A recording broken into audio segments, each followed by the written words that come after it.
سبيل الدموع سبيل مريح تنهدى يا صاحي كي تستريح.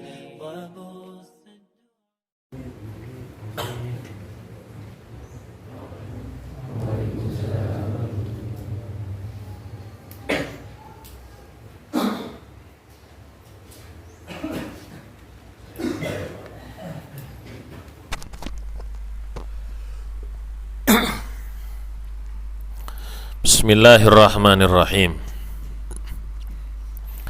Nawaitu ta'allum wa ta'lim wal ifada wal istifada wal nafa wal intifa wal mudhakara wa tadhkir wal hatha ala tamasuki bi kitabillah wa sunnati rasulillah wa du'a ilal huda wa dilalata ilal khair ibtigha'a qurbihi wa thawabihi min Allah subhanahu wa ta'ala.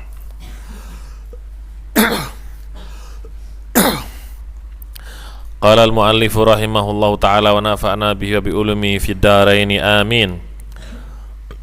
Al-faslu tsani fi fadli kitabatil ilmi wa ta'lifi fih. Fasal kedua menjelaskan fadilah menulis daripada ilmu, wa ta'lif dan mengarang fihi fil ilm. Kita kadang-kadang mendengar ta'lif dan tasnif, artinya sama-sama apa? Mengarang. Cuma mengarang itu, ta'lif itu lebih luas daripada tasnif.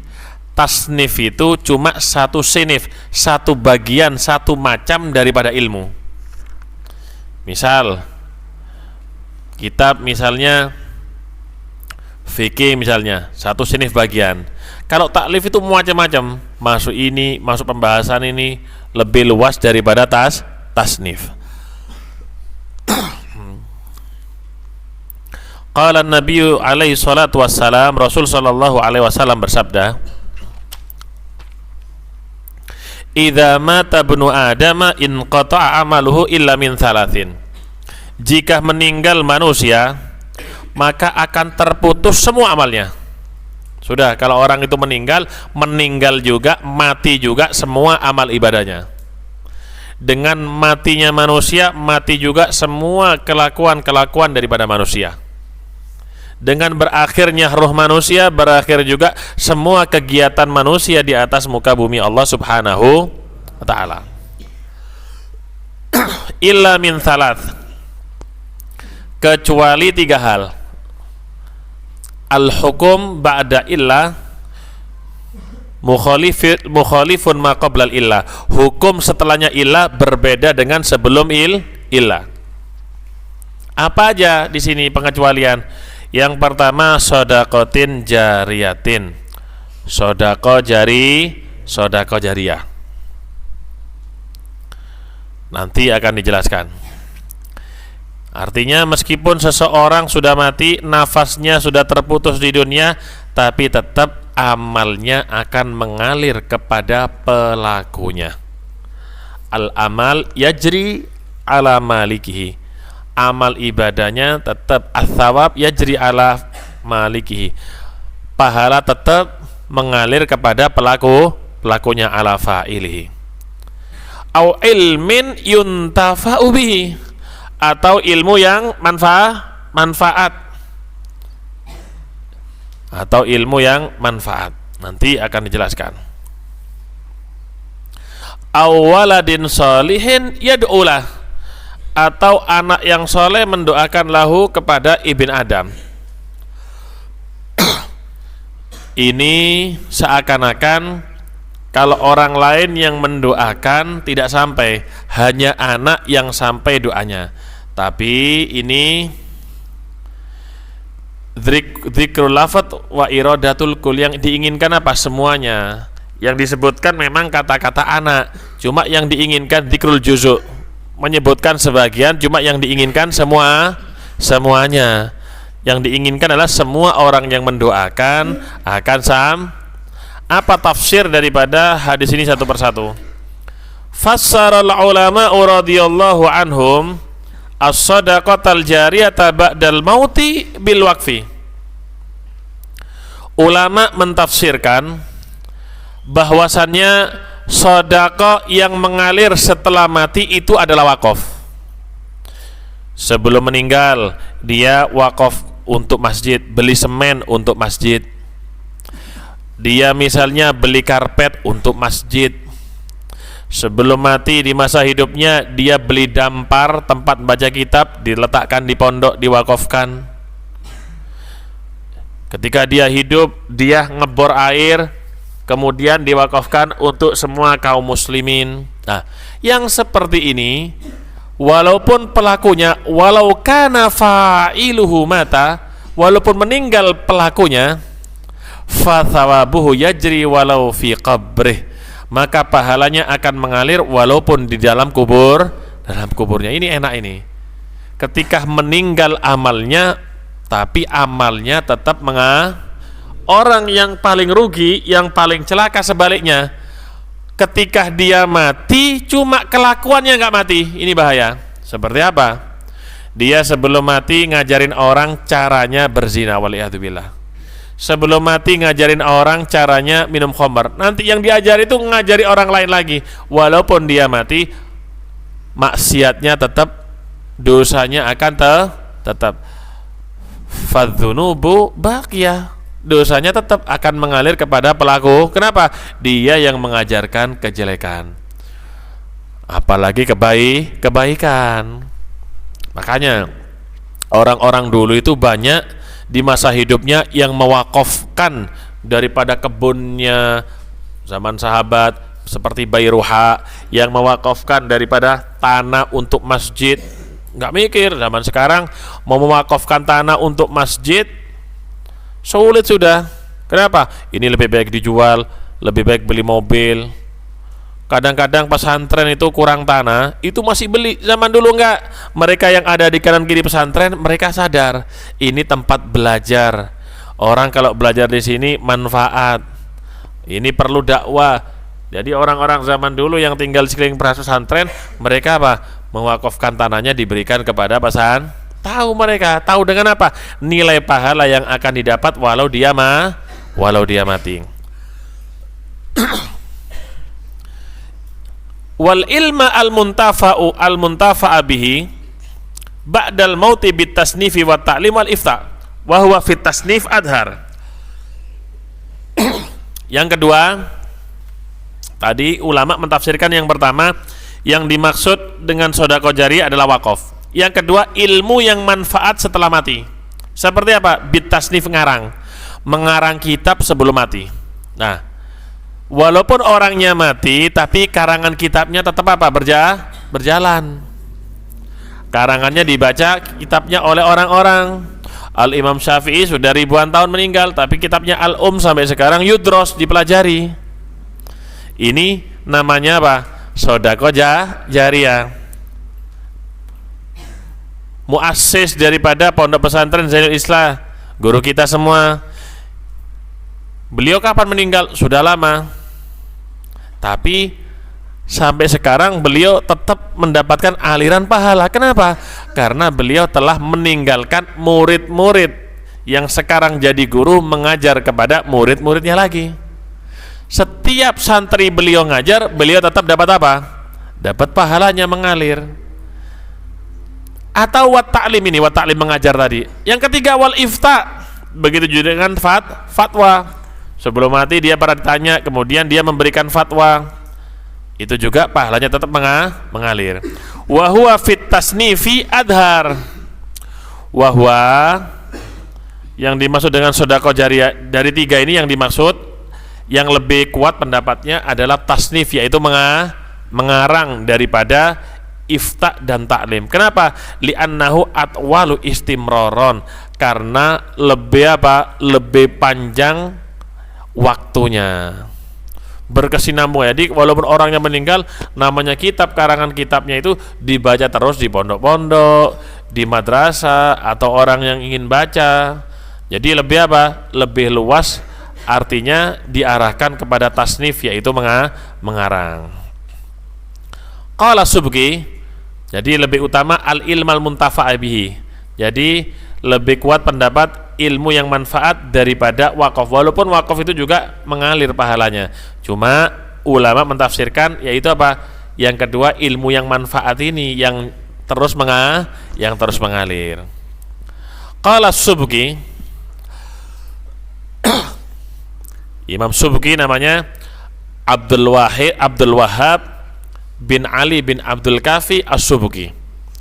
Ini ayah dan anak sama-sama orang-orang yang alim, sama-sama orang yang hebat. Bahkan sebagian ulama mengatakan Al-Imam As-Subki a'lam minal Imam An-Nawawi. Sebagian ulama bahkan mengatakan Imam Subki ini lebih alim daripada Imam Nawawi.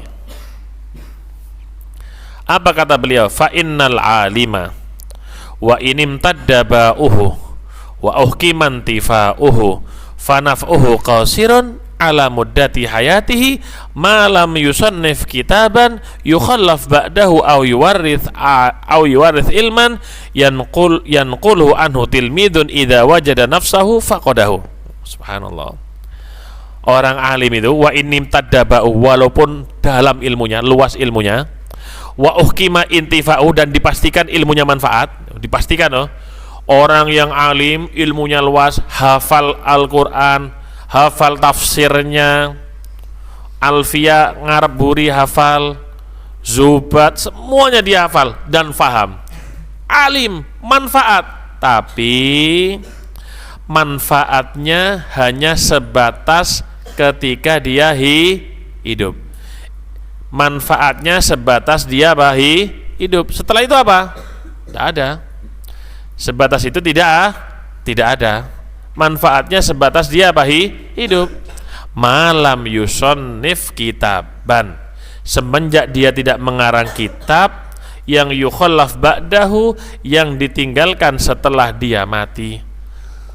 Makanya orang-orang dulu itu berlomba-lomba untuk mengarang kitab, walaupun sebelumnya ulama-ulama sudah mengarang, berlomba-lomba mengarang kitab.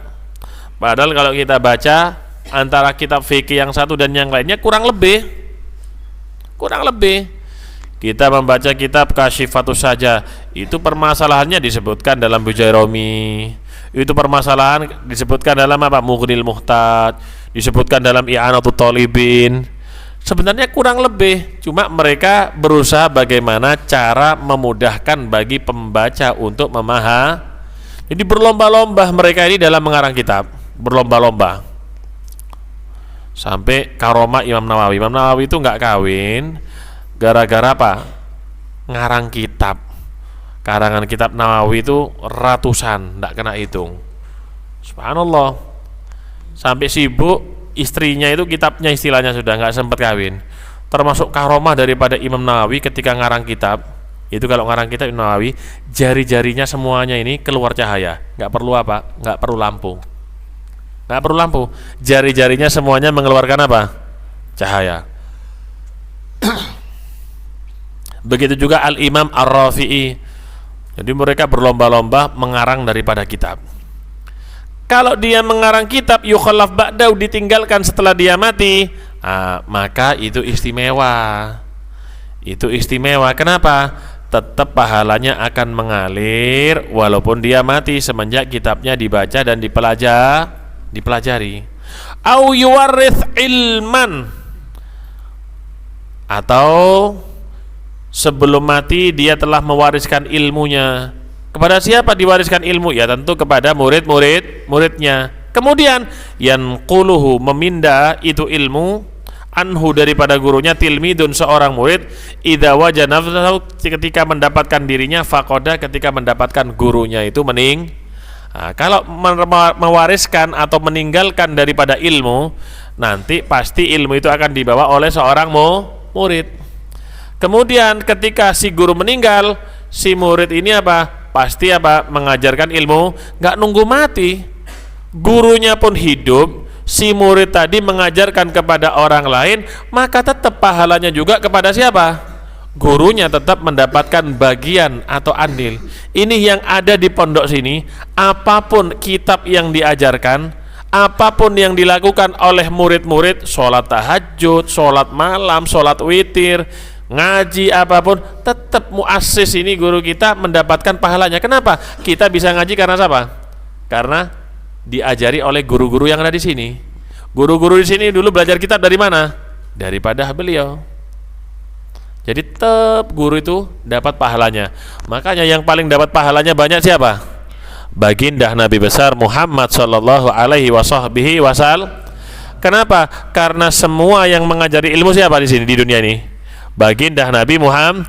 Makanya Nabi itu kenapa sih kok derajatnya terus naik, gak pernah turun? Iya, setiap umatnya yang sholat Nabi tetap dapat pahala. Kenapa? Nabi mengajarkan kepada sahabat kepada tabiin kepada tabiin. Terus Nabi akan tetap mendapatkan apa? Pahalanya. Makanya paling banyak pahalanya ya baginda Nabi.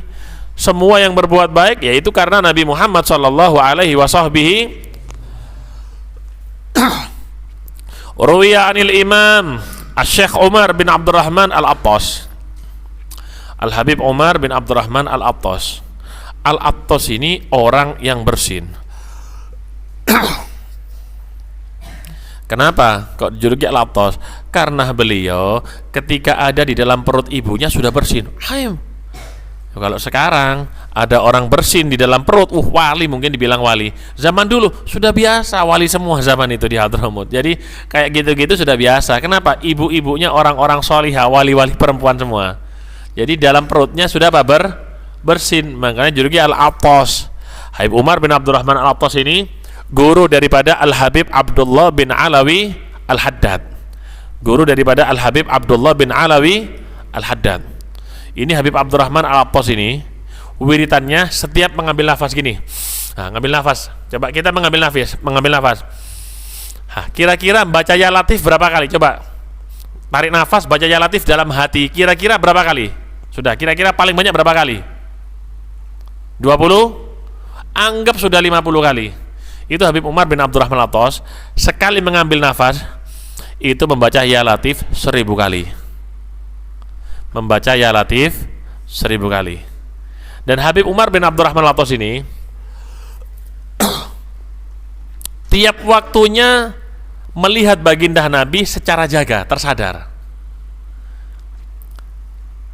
Al-Imam Abu Abbas Al-Mursi, murid daripada Al-Imam Abul Hasan Asy-Syadzili, beliau mengatakan, "Lau ghaba anni Rasulullah sallallahu alaihi wasallam sa'atan ma'adattu nafsi minal muslimin." Jika Nabi tidak terlihat oleh mataku dalam keadaan terjaga atau sadar 1 jam saja, aku anggap diriku bukan golongan orang muslim. Berarti tiap jam beliau apa? Ketemu. Lihat orang dulu itu, tiap jam ketemu. Tapi apa kata Habib Umar bin Abdurrahman Al-Attas? Lau ghaba anni Rasulullah sallallahu alaihi wasallam lahdotan, bukan saatan, lahdotan, sebentar saja. Lahdotan bisa sedetik, bisa 2 detik, terserah. Sebentar aja aku nggak melihat Nabi. Ma'adatu nafsi minal muslimin. Jadi orang-orang dulu itu bukan cuma alim, tapi juga arif. Arif kalau sudah tingkatan arifin itu berarti para belum tentu alim itu arif, tapi kalau arif sudah pasti ulama alim. Annahu dzukira indahu kathratut tasnif. Suatu saat disebutkan di hadapan Habib Umar bin Abdurrahman Al-Attas apa banyaknya karangan kitab. Faqala ba'du man hadar, sebagian orang yang hadir ya ulama, innahu la hajata ila tasnif al-yawm. Zaman sekarang ini sudah nggak perlu lagi orang mengarang kitab. Kenapa? Sudah banyak karangan-karangan kitab. Yang kurang adalah pembacanya, kata yang hadir. Nggak perlu ngarang kitab. Dijawab apa oleh Habib Umar bin Abdurrahman Al-Attas? Wa hal yadurru sa'ih ba'da sa'ih. Jika ada orang berteriak, kemudian setelahnya lagi berteriak lagi, apakah teriakan pertama itu hilang dengan teriakan kedua? Nggak hilang. Artinya walaupun ada karangan kitab sebelumnya, ada orang mengarang juga, nggak ada masalah. Karena bukan berlomba-lomba di sini, bukan saingan. Cuma di sini berlomba-lomba dalam mendekatkan dirinya kepada Allah Subhanahu. Tak kasih contoh gampang. Jika di ruangan ini 1 lampu dihidupkan, terang enggak? Terang enggak? Seandainya dua lampu dihidupkan, tambah terang enggak? Kira-kira ada merugikan enggak dengan lampu yang pertama? Enggak, justru membantu agar lebih apa? Lebih terang benderang. Seandainya lampu di sini dikasih 10, tambah terang enggak? Kasih 100. Begitu juga kitab, kalau ada satu karangan tambah lagi tambah 2, ditambah kitab yang sama, misalnya sama-sama fikihnya 100, enggak apa-apa. Paham ya? Enggak ada masalah, semakin terang seperti lampu. Misal satu desa ada satu ustadz, bagus. Kenapa? Bisa ngajarin orang-orang yang nggak paham. Seandainya di desa tersebut ada 2 ustadz, tambah bagus. Kenapa? Bisa membagi waktu. Ini kapan ngajarnya ini. Seandainya 100, tambah bagus. Jadi bukan saingan seperti zaman sekarang. Justru tambah banyaknya ustadz, tambah banyaknya guru, berarti tambah banyak lampunya, semakin terang. Begitu juga dengan keberadaan kitab, semakin banyak semakin Qala Sayyiduna al-Imam Abdullah bin Ali al-Haddad, ini muridnya Umar. Innallaha yuntiku ulama'a kulli zamanin bima yuwafiqu ahlah. Sesungguhnya Allah Subhanahu wa ta'ala memberikan kelebihan kepada ulama setiap zamannya, berbicara dengan sesuatu yang mencocoki daripada zaman tersebut. Seperti Nabi. Nah, ulama ini penerus para contoh. Zamannya Nabi Musa. Tak contohkan. Nabi Musa diberi mukjizat apa? Tongkat. Nabi Musa diberi mukjizat tongkat. Kenapa Nabi Musa kok diberi mukjizat tongkat? Nabi Isa diberi mukjizat bisa menghidupkan orang mati. Nabi Muhammad Al-Quran. Kenapa? Karena di zamannya Nabi Musa banyak penyihir. Jadi Nabi diberi kelebihan oleh Allah Ta'ala yang sama dengan yang dimiliki oleh umatnya, tapi lebih top lagi. Dalam Al-Quran kan disebutkan ketika sihir-sihirnya Fir'aun, tukang sihirnya Fir'aun itu yang dianggap ahli sihir, mereka melepaskan daripada tali-tali tamparnya itu, kemudian berubah jadi apa? Jadi ular. Sebenarnya itu bukan sihir, cuma sebenarnya bukan asli, itu hanya mengacaukan daripada itu hanya mengacaukan daripada penglihatan. Itu hanya mengacaukan daripada penglihatan. Makanya dalam Al-Fatawa Al-Hadithiyah, Ibn Hajar dalam Fatawa Al-Hadithiyah, haram melihat sulap itu, haram walaupun itu kecepatan tangan, sya'bada. Dalam Fatawa Al-Hadithiyah nggak boleh, kata Ibn Hajar. Kenapa? Bohongi orang, apalagi sihir. Makanya ketika Nabi Musa melepas daripada tongkatnya, iman itu semua, tukang sihirnya Fir'aun beriman, makanya sampai dibunuh oleh Fir'aun. Kenapa? Mereka tahu tongkatnya Nabi Musa jadi ular, bukan bohong-bohongan, tapi ular beneran, ular raksasa.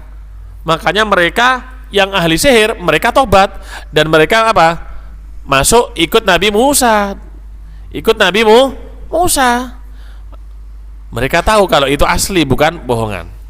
Contohnya Nabi Isa. Kenapa diberi mukjizat bisa menyembuhkan daripada orang mati?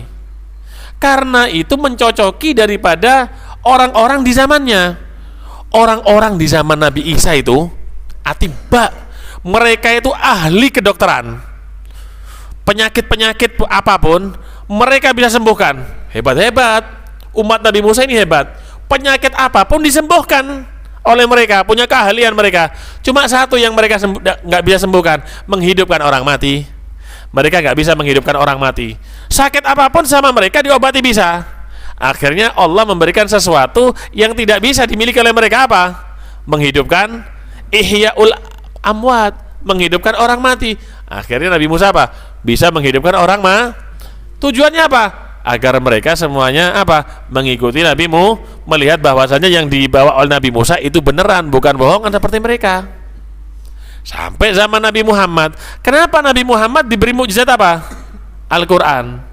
Karena di zaman Nabi Muhammad, orang jahiliyah itu adalah syu'ara, haula syu'ara. Mereka itu ahli apa? Syair. Mereka itu penyair, penyair di zamannya Nabi Muhammad. Maka jadi kata apa? Kada syi'ru ayyakuna sihron. Hampir saja sihir itu, hampir saja syair itu seperti sihir. Orang-orang Arab itu kalau sudah syairnya indah itu, orang yang mendengar itu tersihir. Bahkan ada yang mati tersihir dengan apa? Dengan syairnya. Bahkan lebih tajam daripada pedang untuk menyayat hati itu syair. Ketika mereka ahli syair semua, apa yang diberikan oleh Allah kepada Nabi Muhammad harus lebih hebat dari mereka. Yang diberikan apa? Al-Qur'an. Ketika mereka mendengarkan Al-Quran, tidak mungkin ini kalamnya Muhammad, nggak mungkin ini kalam Muhammad. Ini pasti yang datang namus, yang datang kepada para nabi-nabi sebelumnya, itu Jibril, namus. Ini berarti ini adalah yang dibawa oleh namus seperti sebelum-sebelumnya katanya. Begitu juga dengan ulama setiap zamannya. Itu lisannya berbicara sesuai dengan apa? Berbicara sesuai dengan kebutuhan daripada penduduk di zaman tersebut. Itu ulama Rabbani. Mereka tahu. Makanya kalau tangan sakit, yang diobati tangan bukan kaki. Misal zaman sekarang banyak pencurian, berarti yang sakit itu gara-gara pencurian penyakitnya. Ya kalau memberikan nasihat ceramah ya masalah apa? Pencurian, jangan masalah sodako. Sesuaikan dengan yang terjadi. Wattasanifu tablughul amakinal ba'idata wa tabqa ba'da mautil alim. Dan karangan-karangan kitab tablughu sampai kepada tempat-tempat yang jauh dan akan tetap setelah kematian daripada orang alim. Jadi kitab-kitab yang dikarang oleh ulama, orangnya nggak bisa sampai. Imam Syafi'i nggak pernah sampai ke Cina. Imam Syafi'i, Imam Abu Hanifah nggak pernah sampai ke daerah Rusia. Cuma penduduk Rusia fikih yang mengikuti mazhab Imam Abu Hanifah. Kitabnya yang sampai, orangnya belum sampai. Tapi kitab Imam Syafi'i belum pernah ke Kanigaran, pernah. Tapi kitabnya sampai sini nggak, karangan fikihnya sampai sini. Kenapa? Karena karangan-karangan yang ada daripada Bajuri, daripada yang lainnya Fathul Qarib, daripada apa? Daripada syarahnya, itu semuanya mengambil menyadur daripada kitabnya Al-Imam Lihat kalau karangan sampai walaupun ke tempat yang jauh. Akhirnya fayahsulu lahu bidzalika fadlu nasril ilm. Akhirnya dengan tersebarnya kitab ke tempat-tempat yang jauh, ke penjuru dunia, dia mendapatkan fadilah daripada menyebarkan ilmu. Jadi dakwah itu dengan 3: bil kalam, bil qalam, bil qadam. Dakwah itu dengan kalam, bisa dengan ceramah. Ini semua ilmu dan yang lainnya nanti masuknya dalam dakwah ini. Bagian daripada dakwah. Dakwah itu dengan apa? Bil qalam, dengan mengarang. Bil qalam dengan mengarang.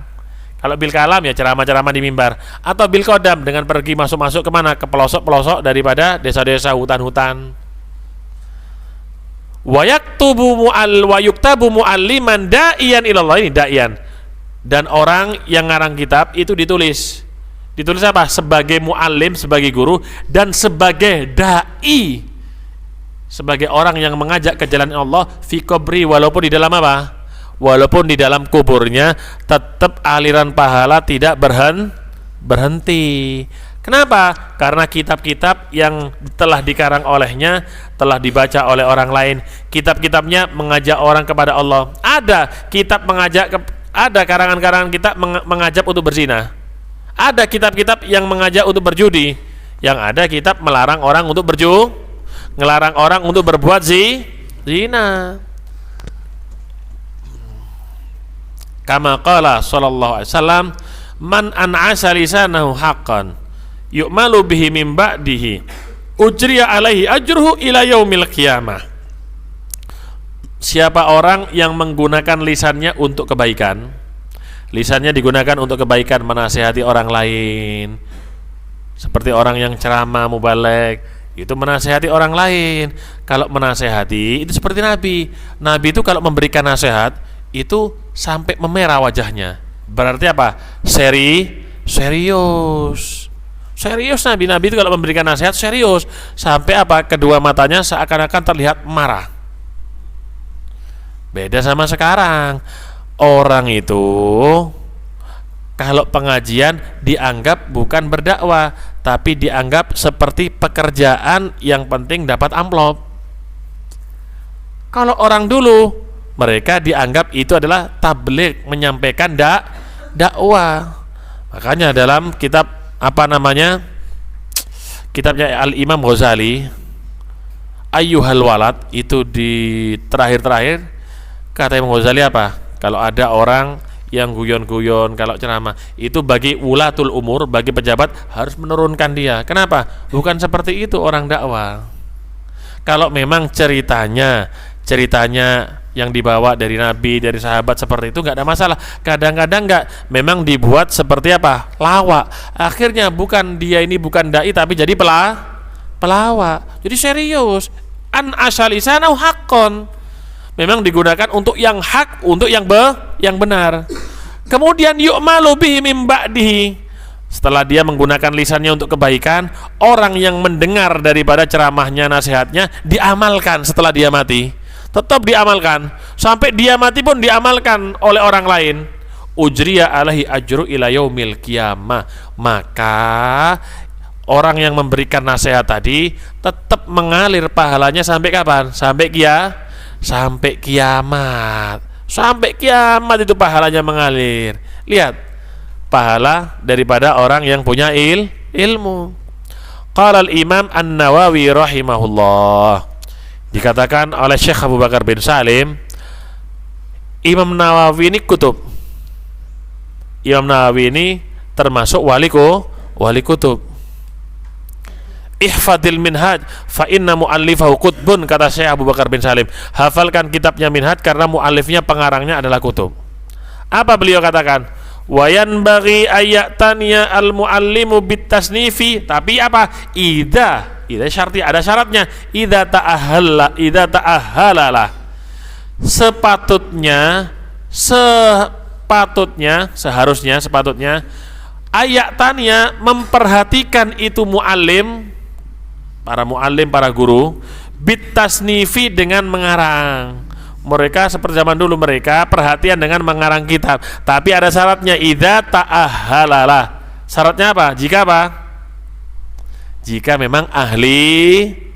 Kalau bukan ahlinya ya jangan ngarang, tapi apa? Mendengarkan, belajar. Karena mengarang meskipun yang dikarang itu ilmu fikih, cuma juga perlu apa kalau mengarang itu? Perlu daripada ilmu alatnya. Kalau cuma memindah dari kitab satu dan kitab yang lain, zaman sekarang itu namanya copy paste. Diambil dari kitab lain, diambil. Kalau karangan enggak. Paham ya? Itu copy paste, hanya nakil, memindah namanya. Nakil. Fabihi yattali'u ala haqaiqil ilmi wa daqaiqihi. Dengan dia mengarang, dia akan ittila', dia akan mengetahui ala haqaiqil ilm, hakikat daripada ilmu, dan daqaiq daripada ilmu.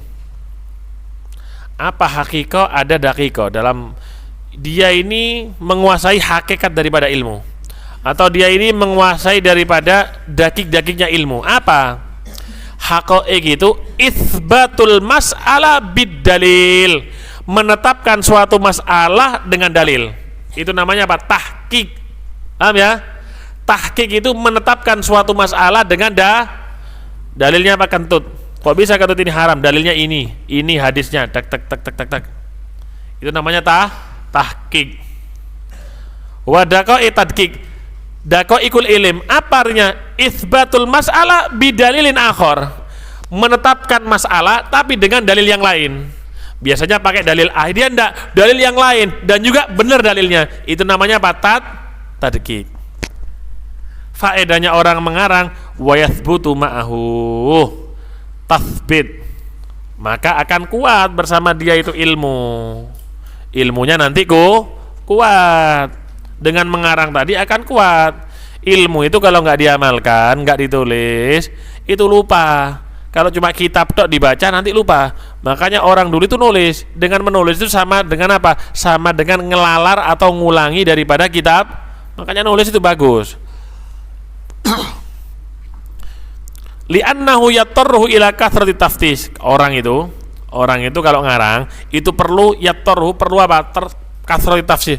Perlu banyak daripada taftis, dicek lagi, diulangi lagi, ada yang salah enggak?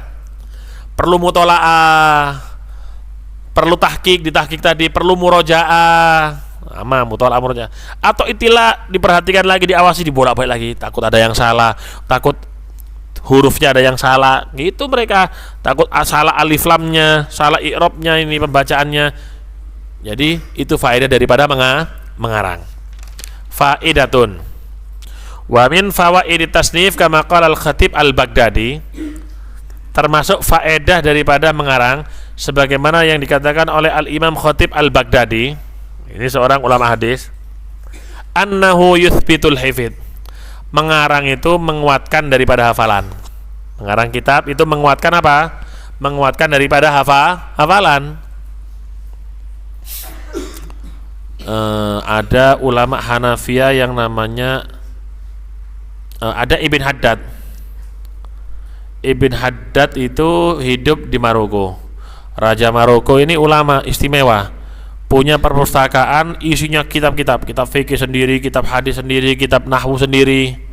Suatu saat terbakar ini perpustakaannya, dikumpulkan semua ulama untuk mengembalikan isi kitab, ditulis lagi itu ilmu-ilmu dengan karangannya. Kata Ibn Haddad, nggak usah manggil orang banyak, saya yang penting ya kasih untuk penghidupan saya nggak kemana-mana, saya akan kosongkan waktu saya untuk mengembalikan kitab yang terbakar. Akhirnya ratusan kitab, bahkan ribuan kitab yang terbakar ditulis ulang oleh Ibn Haddad dengan hafalannya, menguatkan hafalan mengarang itu. Wa yuzaki al-qalba, membersihkan hati. Kenapa? Kalau orang banyak nulis kitab, apalagi kitab tasawuf, dia juga sama dengan menasehati dirinya sendiri. Mengarang masalah cerita sejarahnya Nabi, pasti ketika menyebut Nabi dia sholawat. Wa yashhadu tab', mempertajam atau mengasah daripada naluri, mempertajam daripada naluri kalau banyak mengarang itu.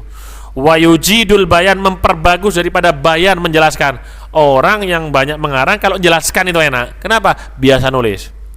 Wa yuksibu jamila dzikri wa jazilat ajri, ya dia akan mendapatkan apa? Jamila dzikir, sebutan yang baik. Oh masya Allah, Imam Nawawi pengarang kitab Majmu', jadi penyebutannya itu enak. Wa jazil ajri, dan pahala yang tidak ada orang yang mau menyebutkan namanya perampok, copet dengan nama yang bagus. Oh masya Allah, perampok ini ahli sodaqah, tidak ada. Wa yukhalliduhu ila akhirid dahr, dan menjadikan karangannya dia itu selama-lamanya tidak termakan oleh waktu. Wal aula ayyutana bima ya'ummu naf'uhu wa takthurul hajatu ilaihi wa bima lam yusbak ila tasnifi. Yang lebih utama itu perhatian dengan karangan kitab yang manfaatnya secara umum, dan takthurul haja, banyak keperluan ilaihi kepada karangan tersebut. Orang banyak apa sih zaman sekarang caranya wudhu nggak ngerti, ya sudah karang kitab masalah wudhu. Jangan yang nggak dibutuhkan, apa ngarang kitab bagaimana caranya menjadi wali, repot. Itu bukan dengan kitab, dengan ubudiyah, dengan amal. Wa bima lam yusbak ila tasnifi, ini juga sulit. Kalau ngarang kitab itu kalau bisa yang bagus itu kitab yang belum pernah dikarang sebelumnya. Ya, kalau zaman sekarang semuanya sudah sudah mungkin kalau zaman sekarang itu uslubnya, caranya memudahkan bagi pembaca untuk memahami isi itu, seperti kitab At-Taqriratus Sadida, itu termasuk kitab yang memudahkan untuk orang memahami Kalau kitab-kitab besar kan tidak dibaca dulu, syaratnya itu syarat-syarat yang berhubungan dengan pembahasan masih kelempraan istilahnya, masih apa, keleleran. Tapi kalau misal masih terpisah-pisah, tapi kalau takrirat apa, langsung terkumpul, syaratnya ini sekian, syaratnya ini sekian. Ya seperti Safina begitu. Kalau kitab yang sebelumnya kan langsung. Faidatun ukhra, afadal Imam Idrus bin Umar al-Habsyi nafa'allahu bih, anna min haqqi suyukh 'alal muridin hifdhu ulumi wa fawaidihim. Ini loh, bagi santri ini dikatakan oleh Habib Idrus bin Umar al-Habsyi, termasuk hak-haknya guru yang harus dilakukan oleh murid, menjaga ilmunya guru dan faedah-faedah yang telah diajar oleh guru. Jadi bukan cuma ditulis kemudian nggak dihafal, nggak dibaca. Ini haknya murid, ini berarti wajib apa, menjaga ilmunya guru. Kalau bukan karena murid-muridnya, ya nggak akan sampai kepada kita ilmunya Imam Syafi'i. Kalau bukan karena murid-muridnya, nggak akan sampai kita apa, syarah daripada Sahih Bukhari, Fathul Bari, itu karena murid-muridnya. Kalau bukan karena murid-muridnya, nggak tersebar mazhab Imam Syafi'i. Harus dijaga oleh muridnya, ilmunya gurunya, faedah-faedah ilmu dari gurunya, wa iblaghaha ila man ba'dahum. Kemudian murid itu juga menyampaikan itu ilmu-ilmu gurunya kepada orang-orang yang setelahnya, litustafada minhum, supaya diambil manfaat ilmunya oleh mereka, wa yaktsura bi ujuri man istafada biha ajruhum, supaya gurunya juga akan mendapatkan pahala dengan orang yang mengambil faedahnya. Makanya termasuk khidmah kepada seorang guru apa? Membaca daripada kitabnya, mengajarkan daripada kitabnya, karangannya. Kenapa? Karena yang baca nanti gurunya dapat pahala. Ataupun kalau gurunya nggak punya karangan, kita mengajarkan ilmu yang diajarkan oleh guru kita. Wa yahya biha dzikrum, dan menjadi hidup itu gurunya. Kenapa? Karena disebut terus namanya. Li'anna kulla muhtadin wa amil ila yaumil qiyamah yahsulahu ajrun. Karena setiap orang yang mendapatkan petunjuk dan mengamalkan ilmu, gurunya tetap akan mendapatkan pahala sampai hari kiamat. Wa yatajaddad li syaikhi mithlu dzalik. Begitu juga akan terus baru seperti itu bagi gurunya. Contoh, misalnya gurunya punya guru. Kalau gurunya kita dapat pahala 1, gurunya guru ya dapat pahala berapa? 2. Karena apa? Karena dapat pahala mengajarkan kepada muridnya yang menjadi guru kita. Kalau guru kita langsung mendapat pahala 1, kenapa? Dari kita saja. Wali syaikhi tsalis arba'ah, guru yang ketiga mendapatkan pahala yang 4 karena muridnya sudah 4. Wali rabi' tsamaniyah, terus begitu. Wa hakadha tad'ufu kullu martabatin bi adil ujur as-shalihah ba'dahu. Jadi double semua tingkatan tergantung jumlah daripada pahala-pahala as-shalihah, daripada pahala-pahala yang baik ba'dahu setelah kematian dia. Semua kemana? Ilan Nabi sallallahu alaihi wasahbihi, sampai kepada Nabi. Wa bihadza yu'lamu tafdhilus salaf 'alal khalaf. Dari sinilah kita mengunggulkan ilmunya para ulama terdahulu daripada yang sekarang. Kenapa? Yang terdahulu pahalanya banyak. Tanbih, peringatan. Qala al-Imam An-Nawawi, yanbaghi ay yakuna i'tina'uhu ay al-alim al-muallif min at-tasnifi bima lam yusbaq ilai aktsar. Dikatakan oleh Imam Nawawi, hendaknya bagi orang alim, bagi pengarang, kalau bisa yang dikarang itu sesuatu yang belum pernah dikarang sebelumnya.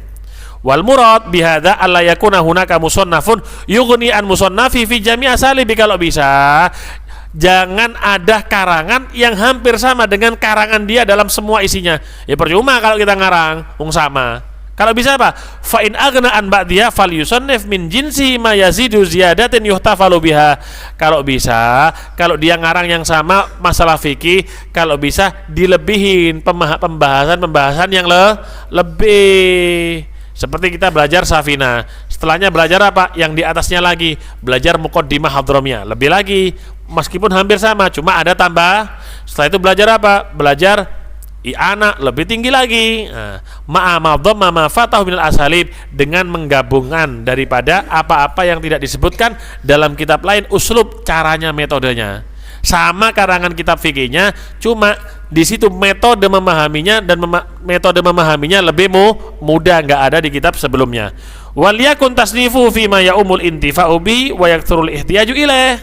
Dan kalau bisa karangan itu yang benar-benar dimanfaatkan dan dibutuhkan di saat itu. Apa? Orang banyak nggak sholat, dikarang babnya sholat. Sama dikarang kita tentang apa? Bahaya orang meninggalkan sholat. Yang diperlukan apa di situ? Orang-orang misalnya tidak pernah orang-orang tidak pernah sodako, ya karangan kitab masalah sodako yang diperlukan saat itu. Yang penting kalau bisa nggak sama dengan karangan kitab yang sudah ada. Wallahu alam bishawab. Al-Fatihah.